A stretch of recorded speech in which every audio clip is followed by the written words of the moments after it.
Good morning everyone. आज हम जो है वो एक नया चैप्टर स्टार्ट करने वाले हैं और जो चैप्टर हम आज की क्लास में स्टार्ट करेंगे वो चैप्टर होगा रिप्रोडक्शन इन फ्लावरिंग प्लांट्स। ठीक है, basically the name of the chapter is sexual reproduction in flowering plants. तो यहाँ पर जब ये चैप्टर हम स्टार्ट करेंगे तो आपको काफ़ी सारी बातें यहाँ पे याद करनी होंगी, जैसे कि फ्लावर का स्ट्रक्चर पहले हम देखेंगे, then we are going to deal with the process जिससे कि मेल और फीमेल गैमेट जो है वो बनेंगे। ठीक है, तो ये सब चीजें हम लोग आज की क्लास में डिस्कस करने वाले हैं। All right, fine. तो ये जो हमारा चैप्टर है that is sexual reproduction in flowering plants, हमारा मॉलिक्यूलर खत्म हो चुका है, तो इसको प्रोसीड करते हैं। अगर आज की क्लास में हमें क्या पढ़ना है, ये आपको एक क्विक अगर मैं आपको एक रिव्यू दूं कि आज की क्लास में क्या सीखने वाले हैं, तो उसमें हम सबसे पहले देखेंगे कि फ्लावर जो होता है that is a modified shoot. मतलब फ्लावर जो है that is a modified form of stem. पहले तो इसके बारे में बात करेंगे कि फ्लावर किस तरीके से स्टेम का एक पार्ट या स्टेम का मॉडिफिकेशन प्रूव किया जा सकता है। अगली जो बात होगी वो होगी अबाउट स्ट्रक्चर ऑफ फ्लावर, कि अगर आप एक कंप्लीट फ्लावर देखते हैं तो उसका स्ट्रक्चर कैसा दिखाई देगा। ठीक है, then we are going to have pre fertilisation structure और इवेंट जो किसी भी फ्लावर के अंदर होते हैं। कौन कौन से ऐसे स्ट्रक्चर्स होते हैं जो फर्टिलाइजेशन से पहले बनते हैं, उनके अंदर कौन कौन सी चीजें चलती हैं, क्या क्या इवेंट्स होते हैं, उनके बारे में बात होगी। Then we are going to deal with the structure of stamen, कि स्टेमेन क्या होता है। Stamen is basically male reproductive part of the flower.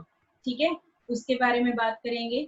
Then we are going to have a look at the structure या फिर transverse section of anther। इतनी चीजों के बारे में आज की क्लास में बात करेंगे।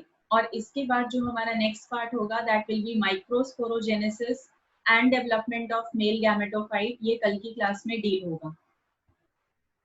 तो फर्स्ट टॉपिक जो हमें यहाँ पे बात करनी है, जैसा कि मैंने आपको पहले ही बताया कि फ्लावर जो होता है that is a modified form of shoot. आपने क्लास 11th में एक चैप्टर सीखा था जिसका नाम था morphology of root stem and leaf. वहां पर भी आपको ये बात क्लियर की गई होगी कि जो फ्लावर होता है that is a modified stem. Shoot का मतलब क्या होता है? शूट का मतलब होता है स्टेम।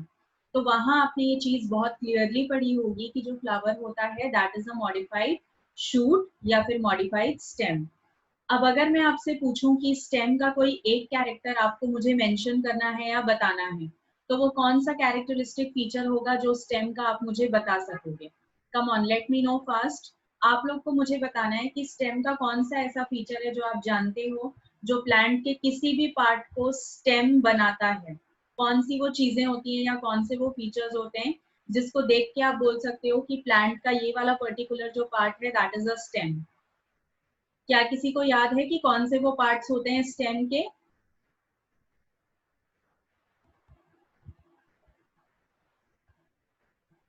आप लोगों को याद है क्लास 11th में आप लोगों ने ये सीखा था कि जो स्टेम होती है उसके क्या क्या फीचर्स होते हैं? किसी को भी अगर याद है तो आप आंसर बताइए कि स्टेम अगर आपको प्लांट के किसी भी पार्ट को बोलना है तो आप कब बोलेंगे? फाइन, आप प्लांट के किसी भी पार्ट को स्टेम तब बोलोगे जब आपको उस पार्ट में नोड्स और इंटरनोड्स नजर आ रहे हों। ठीक है, particular part of the plant will be called as stem if you are able to observe nodes and internodes. अगर नोड्स और इंटरनोड्स आपको उस हिस्से में दिखाई दे रहे हैं तभी आप उस पार्ट को क्या बोल सकते हो? स्टेम बोल सकते हो। क्लियर? तो जब आप फ्लावर का स्ट्रक्चर देखते हो तो फ्लावर के स्ट्रक्चर में बेसिकली जो उसका थैलेमस वाला पार्ट होता है, थैलेमस वाला पार्ट कौन सा होता है? जिस पार्ट पर स्वलन पोर्शन, जिसके ऊपर सारे के सारे फ्लोरल वर्ल्स जो हैं वो रेस्ट करते हैं, तो वो जो थैलेमस वाला पार्ट है that is a modification of nodes and internodes. तो इससे आपको एक सबूत मिलता है कि जो फ्लावर है that is a modified form of stem. इसके अलावा फूल के जो हिस्से आप देखते हो in the form of sepals, petals, calyx, corolla, ये जो चीजें होती हैं these are modifications of leaves. ठीक है, जो पत्ते होते हैं पौधों के उसका मॉडिफिकेशन होते हैं फूल के जो सेपल्स एंड पेटल्स हैं। क्लियर? कैलिक्स अगर आप देखोगे तो ग्रीन इन कलर होता है and that is basically modified vegetative leaf. ठीक है, वेजिटेटिव लीव्स का मतलब जान लीजिए वेजिटेटिव वर्ड का मतलब होता है any particular part of the plant, if it is termed as vegetative then that particular part is not going to participate in the process of reproduction. ठीक है, पौधे का कोई भी ऐसा हिस्सा जो कि सेक्सुअल रिप्रोडक्शन में या गैमेट फॉर्मेशन में पार्टिसिपेट नहीं करता, उस हिस्से को हम वेजिटेटिव पार्ट कहते हैं। अगर इन्हीं हिस्सों के लिए आपको एक शब्द बताना है एनिमल्स के अंदर, तो वो वर्ड यूज होता है सोमैटिक।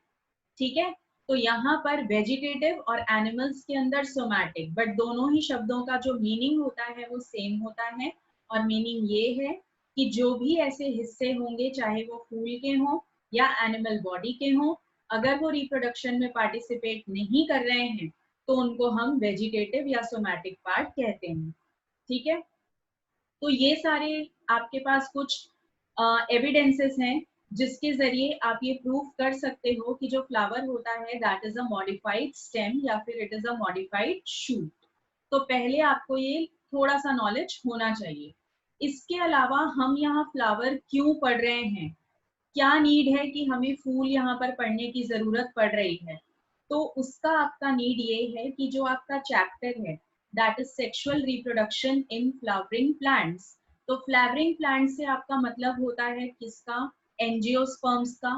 उसमें आपको क्या देखना है, क्या पढ़ना है, आपको पढ़ना है अबाउट सेक्सुअल रिप्रोडक्शन। तो जब आप किसी भी एंजियोस्पर्म के अंदर सेक्सुअल रिप्रोडक्शन देखोगे तो सबसे पहले इट इज इम्पॉर्टेंट कि हमें ये पता रहे कि सेक्सुअली रिप्रोड्यूसिंग पार्ट कौन सा है। तो किसी भी एंजियोस्पर्मिक प्लांट का जो सेक्सुअली रिप्रोड्यूसिंग पार्ट होता है दैट पार्ट इज फ्लावर। ठीक है, तो दैट इज द नीड कि यहाँ पे हम फ्लावर के बारे में इतना डिटेल्ड पढ़ाई कर रहे हैं। तो flower is the seat of sexual reproduction in angiosperms, और इसीलिए हम इसके बारे में यहाँ पे बात करेंगे।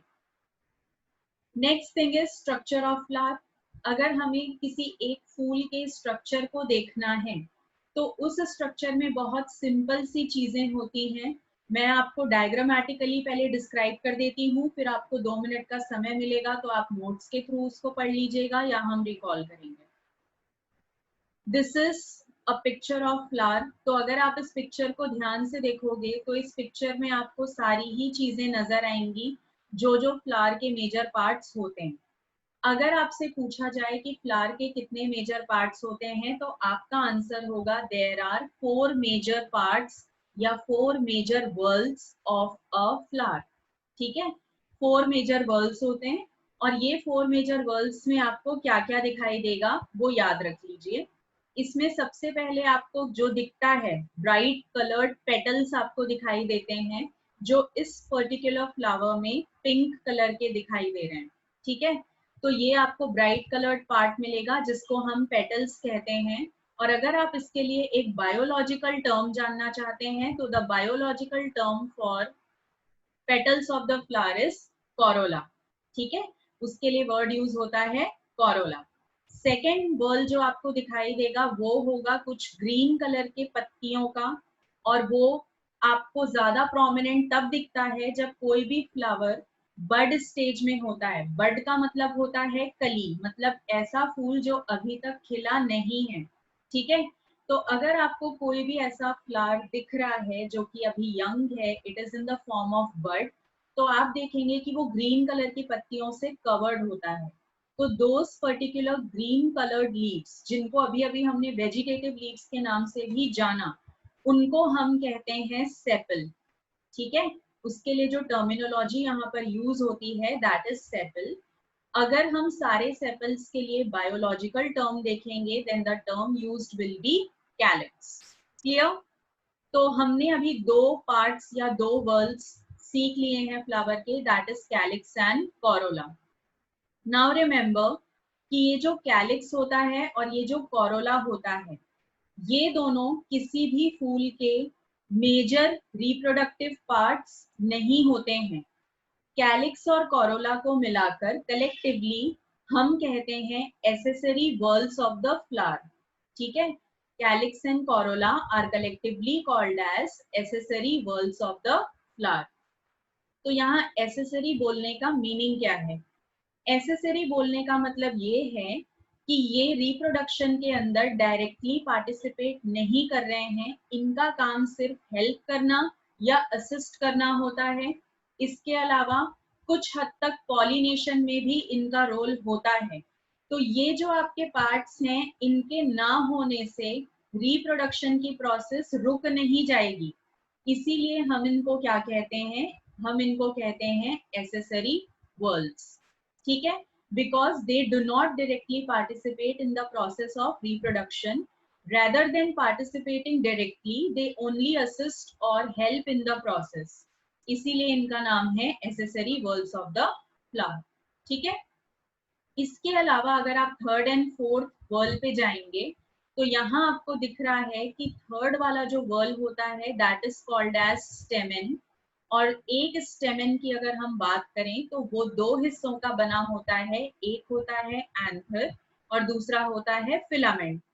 तो यहाँ पे आप इस वाले स्ट्रक्चर को देखिए फूल के अंदर, इसमें आपको ये जो ऊपर का स्ट्रक्चर दिख रहा है which is brown in colour, छोटा सा structure, that is termed as anther. और जो आपको ये लंबा सा स्ट्रक्चर दिख रहा है जो कि एंथर को नीचे थैलेमस से ज्वाइन करके रखता है, उस लंबे स्ट्रक्चर को या एलोंगेटेड स्ट्रक्चर को हम कहते हैं फिलामेंट। तो one stamen is equals to anther plus filament. याद रखिए इस चीज को, one stamen is equals to anther plus filament, ये वाला चीज आपको याद रखना है। अब एक और बात, जब आप सारे स्टेमेन की एक साथ बात कर रहे हो तो group of stamen constitute androecium, और जो एंड्रोशियम होता है that is called as male reproductive part of the flower. ठीक है, stamen all together will constitute androecium, और जो एंड्रोशियम होता है that is called as male reproductive part of the flower. Clear? Fourth whorl जो आप यहाँ देख रहे हो दैट इज पिस्टिल और कार्पेल। तो ये जो पिस्टिल और कार्पेल है that is made up of stigma, style and ovary. मतलब अगर आप एक कार्पेल या एक पिस्टिल की बात कर रहे हैं तो that will be equal to stigma plus style plus ovary. ठीक है, ये तीन चीजें आपको एक साथ नजर आएंगी किसके अंदर, ये आपको नजर आएंगी जब आप किसी भी फूल का फीमेल रिप्रोडक्टिव पार्ट देखेंगे या फीमेल स्ट्रक्चर देखेंगे तो वहां आपको एक यूनिट का नाम मिलेगा पिस्टिल या carpel, and that unit is equals to stigma, style and ovary. अब यहाँ पे आप सेंटर में देखिए, ये जो रेस्टिंग प्लेटफॉर्म है ऊपर this is stigma, elongated portion is style, और ये जो पूरा सर्कुलर पोर्शन आपको दिख रहा है दैट इज ओवरी। और ओवरी के अंदर जो स्ट्रक्चर आपको यहाँ पर दिखाई दे रहा है ये स्ट्रक्चर को हम क्या कहते हैं, this structure is called as ovule. ठीक है, तो ओव्यूल पे भी आपको खास ध्यान रखना है क्योंकि ज्यादातर काम या एक्सेल का जो आप प्रेजेंस देखोगे गैमेट का वो आपको ओव्यूल के अंदर ही दिखाई देगा। तो this is particularly 4 major whorls of the flower. अब इसमें जैसा मैंने आपको बताया कि जो कैलिक्स एंड कोरोला है उसको हम एसेसरी वर्ल्स कहते हैं। तो वहीं जब आप बात करेंगे एंड्रोशियम और ये जो आपका पिस्टिल या कार्पेल को ऑल टुगेदर करोगे तो फीमेल रिप्रोडक्टिव स्ट्रक्चर बनता है विच इज गाइनीशियम। तो जब हम एंड्रोशियम और गाइनीशियम की बात करते हैं तो इन दोनों को मिलाकर कहा जाता है reproductive whorls of the flower, या फिर these are called as major reproductive whorls of the flower. ठीक है, एसेंशियल वर्ल्स भी इनको कहा जाता है क्योंकि अगर एंड्रोशियम और गाइनीशियम के वर्ल्स किसी भी फूल में प्रेजेंट नहीं होंगे तो वो जो पर्टिकुलर फ्लावर होगा दैट विल बिकम स्टेराइल, क्योंकि वहां पर रिप्रोडक्टिव ऑर्गन्स नहीं है। आप स्टेराइल एंड फर्टाइल का मतलब समझते हैं? आप लोगों को स्टेराइल एंड फर्टाइल का मीनिंग क्लियर है? यस और नो? टेल मी फास्ट, क्या आप लोगों को स्टेराइल एंड फर्टाइल का मीनिंग क्लियर है? ओके, तो स्टेराइल का मतलब मेरा ये है कि जब कोई भी रिप्रोडक्टिव स्ट्रक्चर किसी फ्लावर में प्रेजेंट नहीं होगा तो उस फ्लावर को आप स्टेराइल बोलोगे क्योंकि वो रिप्रोडक्शन नहीं कर सकता है। और अगर उसमें सारे रिप्रोडक्टिव वर्ल्स प्रेजेंट हैं तो it is capable of reproduction and the flower will be called as fertile. ठीक है, तो ये याद रखिएगा कि जब आप सारे स्टेमेन को ऑल टुगेदर देखते हैं तो उसका नाम होता है androecium, which constitutes mail reproductive part of the flower. अगर आप सारे कार्पेल या पिस्टिल को एक साथ देखते हैं तो उसके लिए वर्ड यूज होता है gynoecium and that is termed as female reproductive part of the flower.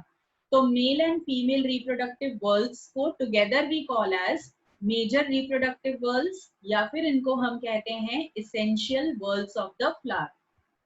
अगर किसी भी फूल में ये चारों के चारों वर्ल्स प्रेजेंट हैं, मतलब कि calyx, Corolla, androecium and gynoecium, अगर ये चारों वर्ल किसी भी फूल में एक साथ प्रेजेंट पाए जाते हैं तो that particular flower is called as complete flower, या फिर उसको हम कहते हैं टिपिकल फ्लावर। क्लियर? उस फूल को आप कहोगे कंप्लीट फ्लावर क्योंकि उसमें सारे के सारे पार्ट्स जो हैं वो प्रेजेंट हैं, या फिर उसी को हम कहते हैं टिपिकल फ्लावर। क्लियर? एक और बात, अगर आपके पास किसी भी फूल के अंदर स्टेमेन एंड कार्पेल एक साथ प्रेजेंट है तो सेक्सुअलिटी के अकॉर्डिंग ऐसे फूल को क्या कहा जाएगा? अगर किसी फूल में आपके पास एंड्रोशियम एंड गाइनीशियम दोनों प्रेजेंट है तो on the basis of sexuality what this flower will be termed as, इस फूल को हम कहेंगे बाइसेक्सुअल फ्लावर। ठीक है, याद रखिए इस वर्ड को कि अगर आपके पास एंड्रोशियम गाइनीशियम एक फूल में एक साथ हैं तो उसको हम बाइसेक्सुअल फ्लावर कहते हैं। Yes, very good Jaideep and Divya. और अगर किसी भी फूल में कोई एक रिप्रोडक्टिव ऑर्गन है, आइदर इट बी एंड्रोशियम और इट बी गाइनीशियम, तब उस फूल को आप क्या बोलोगे? तब उस फूल को हम कहते हैं unisexual flower. Okay, yes, very good Kartik. तो आपको ये चीजें क्लियर हैं, ठीक है? अब याद रखिएगा बेटा, यहाँ जो कंफ्यूज करती हैं आपको बातें वो होते हैं bisexual flower and bisexual plant. ठीक है, मैं आपको दोनों के बीच का डिफरेंस क्लियर कर देती हूँ। अगर किसी पौधे के ऊपर आपको ऐसा फूल दिखाई दे रहा है जिसमें दोनों रिप्रोडक्टिव ऑर्गन है, मतलब कि पौधे के ऊपर जो फूल है वो बाइसेक्सुअल है, तो भी वो प्लांट बाइसेक्सुअल कहलाएगा। दूसरा, अगर आपको ऐसा कोई पौधा मिला जिसमें फूल तो यूनिसेक्सुअल हैं but mail and female flower दोनों सेम प्लांट बॉडी में हैं, तो भी वो प्लांट बाइसेक्सुअल होगा। आपको मेरी बातें समझ में आई? मैंने आपसे क्या कहा अभी? क्या आप लोग को ये स्टेटमेंट क्लियर है? मैं फिर से रिपीट कर रही हूँ। आपके पास सपोज एक पौधा है, उस पौधे के ऊपर जितने भी फूल लगे हुए हैं वो सारे के सारे फूल यूनिसेक्सुअल हैं। ठीक है, तो वो पूरा का पूरा पौधा क्या कहला गया? यूनिसेक्सुअल। क्लियर? सेकेंड कंडीशन, आपके पास एक पौधा है, उसमें पूरे जो फूल हैं वो बाइसेक्सुअल हैं, मतलब पौधे के जितने भी फूल आप देख रहे हैं सबके सब बाइसेक्सुअल हैं, तो प्लांट को आप क्या बोलोगे? उस प्लांट को क्या बोला जाएगा? उस प्लांट के लिए कौन सी टर्मिनोलॉजी यूज की जाएगी? उसके सारे फूल बाइसेक्सुअल हैं तो प्लांट भी क्या होगा? बाइसेक्सुअल होगा। ओके, और अगर आपके पास ऐसा कोई प्लांट है जिसमें आपके पास मेल फ्लावर भी है फीमेल फ्लावर भी है, तो मेल और फीमेल फ्लावर तो यूनिसेक्सुअल हो गए, बट क्योंकि दोनों एक ही पौधे पे हैं तो उस पौधे को या उस प्लांट को आप क्या बोलोगे? उस पौधे को या उस प्लांट को भी क्या टर्म दिया जाएगा? Bisexual. Very good Anushka and Prateek. Prateek, अभी आपको ये बात समझ में आ गई है? ठीक है, तो जरा सा यहाँ पे आप अपना कंसेप्ट क्लियर रखिएगा कि कब हम फूल को बाइसेक्सुअल कहते हैं और कब हम किसी भी प्लांट को बाइसेक्सुअल बोलेंगे। क्लियर है? क्योंकि यहाँ पर काफी सारे बच्चे जो हैं वो कंफ्यूज कर जाते हैं। तो this is the basic structure of a complete flower जो आपको यहाँ पर याद करना है। इसके अलावा जो चीजें आप याद रखोगे वो है फ्लावर के दूसरे पार्ट्स। अब फ्लावर के जो दूसरे पार्ट्स होते हैं वो कौन कौन से होते हैं? जब भी कोई फूल आप देखते हो तो उसको होल्ड करने के लिए आपके पास नीचे एक इलोंगेटेड सा स्टॉक होता है। तो वो जो फ्लावर का स्टॉक है जिसके थ्रू आप फ्लावर को होल्ड करते हो, that is also part of the stem, जहां फूल लगा हुआ था। तो उस पर्टिकुलर पार्ट को हम कहते हैं बायोलॉजी में पेडिसेल। ठीक है, उसको हम क्या कहेंगे? पेडिसेल कहेंगे। अगर आप उस पेडिसेल से ऊपर जाएंगे तो आपको एक स्वलन पोर्शन दिखेगा, ये वाला हिस्सा, जहां पर फूल के सारे वर्ल्स आके अटैच होते हैं और रेस्ट करते हैं। तो that particular swollen portion is called as thalamus. और जो लेटेस्ट टर्मिनोलॉजीज के लिए यूज की जा रही है दैट इज रिसेप्टिकल। तो कोई भी इस बात में कंफ्यूज नहीं होगा कि मैम थैलेमस और रिसेप्टिकल अलग अलग है क्या। ठीक है, अगर थैलेमस और रिसेप्टिकल अलग अलग होता तो हम यहाँ पर ऐसा आपको मेंशन करते, बट मैं आपको बताती हूँ डिफरेंस क्या है। Thalamus was the old terminology और जो लेटेस्ट टर्मिनोलॉजी है या करंट टर्म यूज हो रहा है वो है रिसेप्टिकल। Clear? Okay, I have a doubt in front of me. Lochan is asking, flower में मोर देन वन कार्पेल होते हैं? लोचन, ये कंडीशन हो भी सकती है, नहीं भी हो सकती है। ठीक है, कुछ फूल ऐसे होते हैं जिसमें आपके पास एक ही होगा, कुछ ऐसे भी होते हैं जिसमें आपके पास दो भी हो सकते हैं। आपने मोनोकार्पेलरी और बायकार्पेलरी कंडीशन क्लास 11th में पढ़ा होगा लोचन, मॉर्फोलॉजी वाले चैप्टर में। ठीक है, तो जब आप मोनोकार्पेलरी बोल रहे हो तो that denotes presence of one carpel, bicarpellary कह रहे हैं तो that denotes presence of two carpel. ठीक है, लोचन अभी क्लियर हो गया? And I have one more doubt, Kartik पूछ रहा है ma'am what if one plant there is one bisexual flower and one unisexual, so what will we say the plant? देखो उस कंडीशन में भी कार्तिक आपको प्लांट को बाइसेक्सुअल ही बोलना होगा। ठीक है, क्योंकि देखिए वो हाईएस्ट या मैक्सिमम सेक्सुअलिटी जो शो कर सकता है वो बाइसेक्सुअल नेचर है। और कंडीशन भी आपकी यही है कि जो एक फूल है वो बाइसेक्सुअल है, दूसरा फूल जो है वो यूनिसेक्सुअल है। वैसे तो यूजुअली ये कंडीशन होती नहीं है, बट अगर ये है भी तो भी आप उस पौधे को बाइसेक्सुअल ही बोलोगे। क्लियर? ओके, स्टेमन पेटल पर भी होता है क्या? स्टेमन पेटल के ऊपर नहीं होता बेटा। देखिए स्टेमन या जो भी चीज आपको मिलेगी, स्टेमन मिल रहा है, कार्पेल मिल रहा है, पेटल है या सेपल है, इन सब का कॉमन पॉइंट ऑफ अटैचमेंट तो रिसेप्टिकल या थैलेमस ही होता है। पत्ते के ऊपर कभी भी स्टेमन या ये जो आपका कार्पेल है ये पत्ते के ऊपर नहीं उग सकता है। तो the basic point of attachment for all the whorls of the flower is the रिसेप्टिकल, या फिर जिसका ओल्ड टर्मिनोलॉजी है थैलेमस। ठीक है, तो अब आप रिसेप्टिकल एंड थैलेमस के टर्म्स में कंफ्यूज नहीं होंगे। ऑल राइट, अब ये आपको फूल का स्ट्रक्चर पूरा समझ में आ चुका है, तो एक बार आप क्विक रिकैप लीजिए, डिस्क्रिप्शन के थ्रू इसको पढ़ लीजिए। हमने यही सीखा कि फ्लावर का जो स्टॉक होता है उसको हम पेडिसेल कहते हैं। स्टॉक से आप ऊपर जाएंगे तो you have a swollen portion that holds all the four whorls of the flower, and that swollen portion or part is called as thalamus. Current terminology used in place of thalamus is receptacle. तो वो दोनों चीजें अलग नहीं है, मैं आपको पहले ही बोल दूं। इसके अलावा फ्लोरल वर्ल्स जो होते हैं फूल के अंदर वो चार होते हैं, कैलिक्स, कोरोला, एंड्रोशियम एंड गाइनिशियम। अगर ये चारों वर्ल किसी भी फ्लावर में एक साथ प्रेजेंट हैं तो उस फूल को हम कंप्लीट फ्लावर या टिपिकल फ्लावर कहते हैं।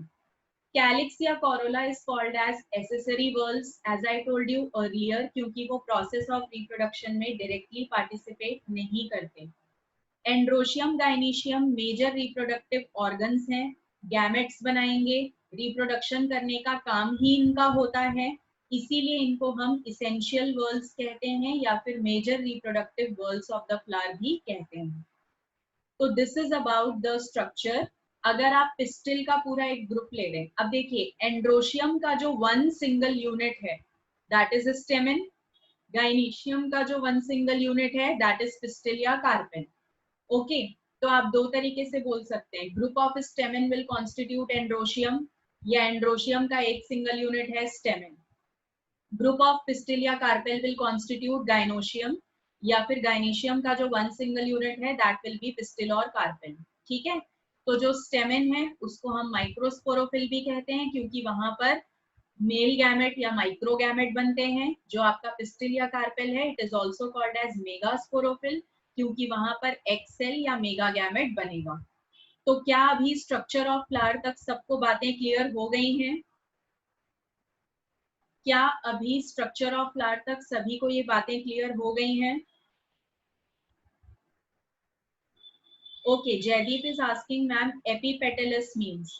देखो बेटा, एपीपेटलस से तो आपको अरेंजमेंट पता चलता है। किसका अरेंजमेंट पता चलेगा? कि जो आपका एंड्रोशियम या गाइनीशियम है वो पेटल से सुपीरियर पोजीशन ले रहा है या इंफीरियर पोजीशन ले रहा है।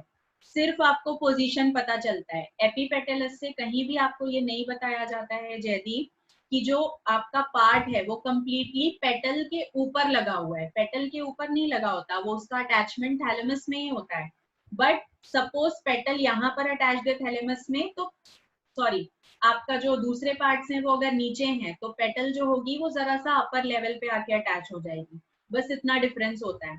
बट उनका जो बेसिक प्लेटफॉर्म है अटैचमेंट का वो थैलेमस या रिसेप्टिकल ही होता है। Is it clear Jaideep? Fine.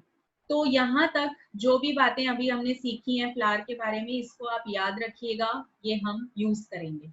Okay, monoecious and dioecious stands for. Monoecious stands for bisexual condition, dioecious stands for unisexual condition. ठीक है, मोनोशियस स्टैंड्स फॉर किस कौन सी कंडीशन? डायोशियस। और dioecious stands for unisexual condition. अब मैं क्लियर कर देती हूँ। देखिए, यहाँ पर जैसे आपका कोडिंग नॉन कोडिंग स्ट्रैंड था वैसे यहाँ आपको कंफ्यूजन होगा मोनोशियस और डायोशियस के मीनिंग में। ठीक है, तो मोनोशियस और डायोशियस के मीनिंग में आपको क्या कंफ्यूजन होगा वो मैं आपको बता देती हूँ। ठीक है, मोनोशियस का मतलब ये है कि जो फूल वहां पर होगा वो तो बाइसेक्सुअल होगा। क्लियर? फूल जो होगा वो कैसा होगा? बाइसेक्सुअल। मोनोशियस कंडीशन का मतलब ये है कि बाइसेक्सुअल फूल या दोनों रिप्रोडक्टिव पार्ट्स का एक जगह पर या एक प्लांट बॉडी में प्रेजेंट होना। मिसबा समझ में आ रही है बात? ठीक है, मोनोशियस कंडीशन का मतलब है मोनो मतलब सिंगल, एशियस वर्ड का मतलब है plant body. Single plant body is going to contain both the sex organs, that condition is bisexual या what we call as monoecious. On the opposite dioecious अगर आप देखोगे तो डायोशियस का मतलब है डिफरेंट प्लांट बॉडीज।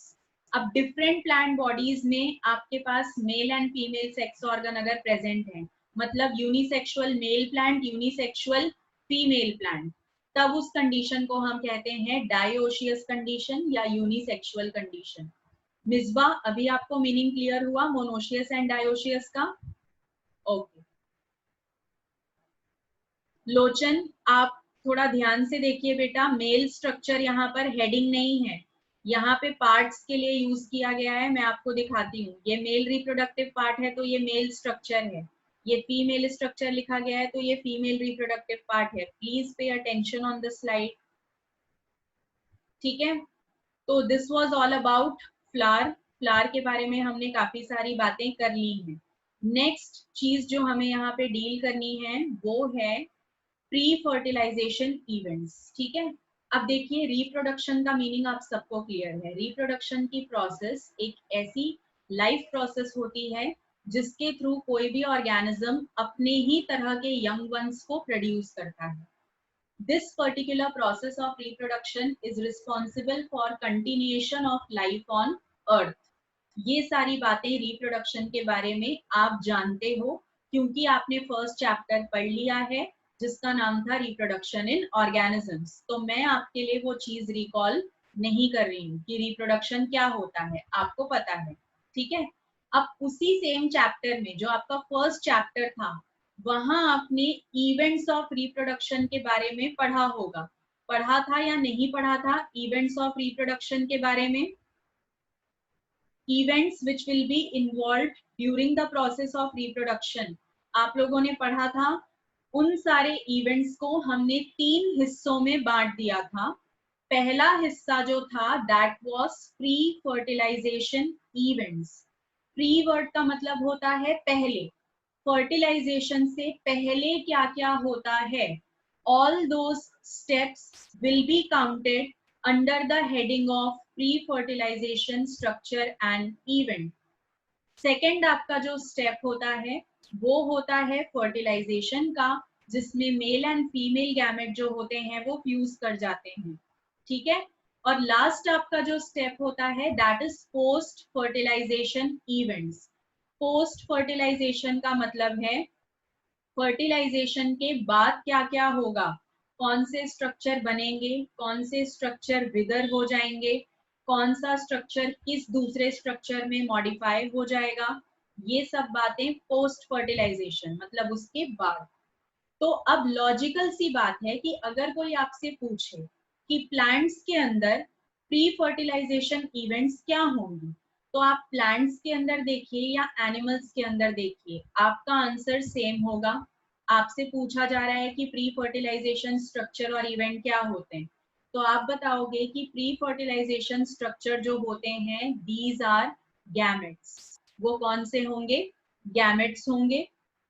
इसके अलावा इवेंट्स कौन सी होंगी, जो गैमेट्स होते हैं वो हमेशा से बने हुए नहीं रहते हैं, फर्टिलाइजेशन के प्रोसेस के पहले हमें उन्हें बनाना पड़ता है, तो वो वाला जो इवेंट है उसको हम कहते हैं गैमेटोजेनेसिस।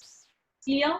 तो फॉर्मेशन ऑफ गैमेट, इसके अलावा गैमेटिक ट्रांसफर, एक गैमेट को दूसरे तक पहुंचाना फ्यूजन करने के लिए, ये सारी चीजें फर्टिलाइजेशन से पहले होती हैं और इन्हीं को हम कहते हैं प्री फर्टिलाइजेशन इवेंट्स। और इसमें जो स्ट्रक्चर बनते हैं उनको हम गैमेट्स कहते हैं, तो वो हो गए आपके pre fertilisation structure. Now tell me the definition of gamete. Gamete क्या होता है, what is the definition of gamete, what is the definition of gamete. नहीं जयदीप, प्लांट्स में एसटीडी नहीं होते हैं। What is the definition of gamete? Gamete कैसे define किया जाएगा? If somebody is going to ask you define gamete, तो आप gamete की definition क्या दोगे? What are gametes? Okay. अगर आपको बेसिक सेंस में गैमेट की डेफिनेशन देनी है तो गैमेट की डेफिनेशन होगी गैमेट्स आर हैप्लॉइड सेल्स। ठीक है, गैमेट्स क्या होते हैं, हैप्लॉइड सेल्स होते हैं। आप कहीं पर भी देखेंगे तो गैमेट का जो नेचर होता है, गैमेट्स आर यूनिवर्सली हैप्लॉइड। ठीक है, gametes are haploid cells formed by meiotic division या mitotic division from the parental cells. ठीक है, प्री एग्जिस्टिंग पैरेंटल सेल्स में मियोसिस या माइटोसिस के थ्रू बनाए गए haploid cells that will later on lead to the formation of zygote, उन्हीं को आप क्या बोलोगे, गैमेट्स। या फिर और सिंपली अगर आपको डिफाइन करना है तो आप कहेंगे gametes are units of sexual reproduction. Gametes को क्या डिफाइन करोगे आप, gametes are units of sexual reproduction. तो अभी सबको गैमेट की डेफिनेशन क्लियर हो गई है। अब कभी भी मैं आपसे पूछूंगी कि गैमेट क्या होता है तो आप बता सकते हैं गैमेट की डेफिनेशन। ओके, तो दिस वाज अबाउट गैमेट्स। अब हमें यहाँ पे इवेंट्स पढ़ना स्टार्ट करना है। तो सबसे पहले देखिए कि जब भी रिप्रोडक्शन की प्रोसेस होने वाली होती है तो उसके पहले प्लांट बॉडी के अंदर काफी सारे चेंजेस होते हैं, वहां पर बहुत सारे स्ट्रक्चरल ट्रांसफॉर्मेशंस होते हैं, वहां पर काफी सारे स्ट्रक्चरल ट्रांसफॉर्मेशंस होते हैं। ठीक है, तो जितने भी ट्रांसफॉर्मेशन आप देखोगे, चाहे वो स्ट्रक्चरल ट्रांसफॉर्मेशन हो या वो फिजियोलॉजिकल ट्रांसफॉर्मेशन हो, हार्मोनल चेंजेस हो, ये सारे चेंजेस फर्टिलाइजेशन से पहले अगर काउंट हो रहे हैं तो वो प्री फर्टिलाइजेशन इवेंट्स में ही आएंगे। ठीक है, तो सबसे पहले तो आप देखते हो कि नया नया अगर कोई प्लांट है तो उसमें फ्लावरिंग नहीं होती है। नया नया पौधा है, यंग प्लांट बॉडी है, तो उसमें आप कुछ समय तक फ्लावरिंग नहीं देखते हो। लेटर ऑन उसका जो शूट एपिकल मेरिस्टेम है, शूट एपिकल मेरिस्टेम से मेरा मतलब है meristematic cells responsible for the formation of stem, they get modified into reproductive meristem. वो किस में चेंज हो जाते हैं? वो चेंज हो जाते हैं रिप्रोडक्टिव मेरिस्टेम में। और जैसे ही एपिकल मेरिस्टेम ट्रांसफॉर्म होता है रिप्रोडक्टिव मेरिस्टेम में, तो जो आपका शूट वाला पोर्शन है या जो स्टेम वाला पोर्शन है, that gets modified to form floral primordia। ठीक है, उससे क्या बनता है? फ्लोरल प्रीमोर्डिया बनता है। फ्लोरल प्रीमोर्डिया का मतलब है बेसिकली ये उन सेल्स की लेयर है जिससे आपको लेटर ऑन फ्लावर की ग्रोथ या डेवलपमेंट दिखाई देगी। तो जैसे ही फ्लोरल प्रीमोर्डियल सेल्स का डेवलपमेंट हो जाता है, उसके बाद आप देखेंगे कि जो प्लांट है that is ready for flowering. तो जैसे ही वो फ्लावरिंग शो करता है, तो उसमें पहले आप फ्लोरल बड्स देखते हो जिनको हम कलियां कहते हैं, बिना खिला हुआ फूल। उसके बाद जब ये फ्लोरल बड्स ब्लूम करती हैं, तब ये बन जाती हैं क्या? Flower. And flower is basically the part which you were looking for sexual reproduction plant में करने के लिए। तो अगर फ्लावर की डेवलपमेंट किसी भी पौधे में हो चुकी है, तो आप कह सकते हैं कि वो पर्टिकुलर प्लांट रिप्रोडक्शन के प्रोसेस के लिए रेडी है। ठीक है, इसके अलावा अब जो है हमें देखना है development of male and female reproductive organs individually. इसके अलावा हमें प्री फर्टिलाइजेशन इवेंट में गैमेट का फॉर्मेशन भी देखना है, तो वो भी हम मेल एंड फीमेल में अलग अलग देखेंगे। और उसके अलावा सीखेंगे कि मेल रिप्रोडक्टिव गैमेट मतलब कि पॉलन का स्ट्रक्चर कैसा होता है, फीमेल रिप्रोडक्टिव गैमेट मतलब कि एग या ओव्यूल, उसका जो पूरा यूनिट है कंटेनमेंट का, वो कैसा दिखाई देता है। तो पहले हम बात करेंगे डिटेल में अबाउट मेल रिप्रोडक्टिव सिस्टम, और बाद में हम डिटेलाइज करेंगे female reproductive system that is gynoecium. तो पहले स्टार्ट करेंगे एंड्रोशियम।